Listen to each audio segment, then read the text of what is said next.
Tregu në gjithë këto kohë ka patur një dinamikë shumë të madhe, Po. me thënë të drejtën.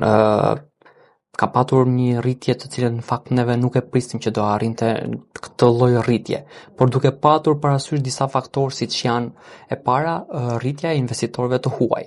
Dhe kjo si një rezultat i promovimit të Shqipërisë në social media, me të gjithë bukuritë natyrore që ka Shqipëria e tjerë dhe me të gjitha projektet që ka. Duhet përmendur që Shqipëria ishte edhe në panajirin e Kanës për pasuritë e paluajtshme ku doli e pesta, pra u ekspozua në një numër shumë të lartë investitorësh. Gjithashtu është rritur dhe shtuar numri i blerjeve me kredi, me financim me bankë. Pra shqiptarët më përpara kanë patur shumë problem termin kredi. Ndërsa sot kanë filluar që të familiarizohen dhe konsiderojnë pronën me një blerje me financim me kredi. Duke i patur parasysh gjitha këto, unë besoj se Shqipëria do vazhdojë dhe do ketë ende trendrritës në fushën e pasurive të paluajtshme.